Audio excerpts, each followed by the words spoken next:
Hello, I'm Dr. Frank Sovinsky and welcome to another video blog. We're going to continue with the last two episodes and kind of tie this together.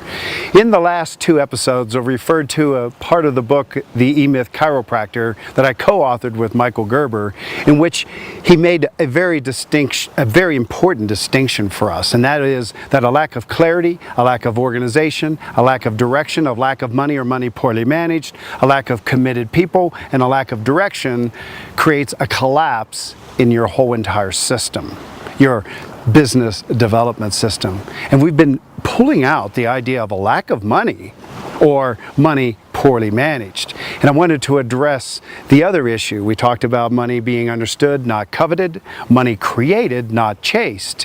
How about money wisely spent or invested, not squandered? You know, there's a lot of bromides about money. There's a lot of mindsets about money. There's a lot of garbage out there about money. One of the things that I want to address is that as you truly look at this powerful tool that money is, that it is a certificate of appreciation, that someone actually appreciates things that you have done and want to stay in fair exchange with you. That's a nice way to look at it because it's the truth.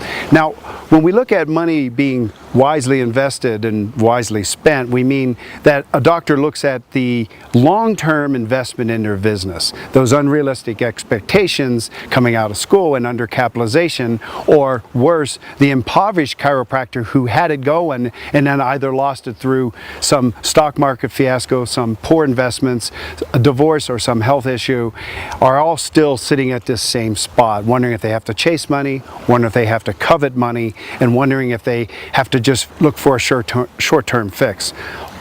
Long-term vision. Long-term vision doesn't mean 30 years. Long-term vision could mean the span of 7 years. It could mean 3 for some of you. It could mean a year and a half. It could mean 5 years. But if you don't start thinking like that, if you start thinking that you have to get a return immediately, you're kind of messed up. You know what I might have been saying there. I kind of edited myself. But you're just dead in the water.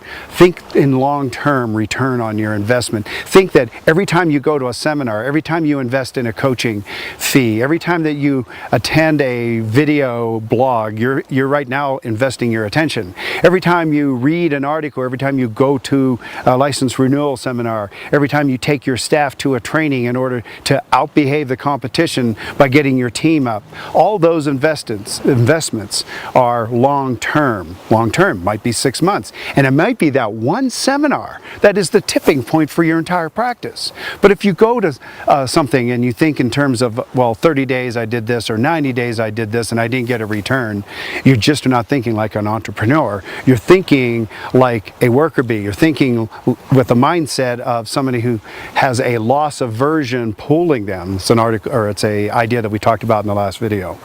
Then the idea of money being squandered. Oh my goodness, my goodness, my goodness. You know, we can produce more money than we consume, but most people consume more than they produce. And when they can no longer consume, they ask you if they can take from you so that they can continue to consume. You see, that's why you have to get your mind right about this very important construct and the philosophy of finances, the philosophy that goes around money and what it truly is, and the powerful thing it can be in order to change and scale the world that you want to change and scale, along with providing yourself, your family, your stakeholders with a remarkable lifestyle. Squandering means that I buy gimmicks, that I buy new technology without really thinking in terms, does it add to my business?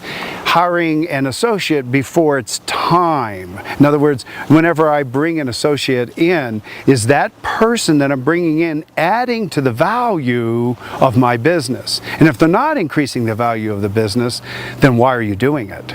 There's a lot of reasons not to. Look in the book E-Myth Chiropractor. An entire 2 chapters are devoted to the important concept of bringing in associate doctors and what you need to do in order to make sure that it works for you. So we've looked at one huge problem in a chiropractor that is struggling, and that is a lack of money.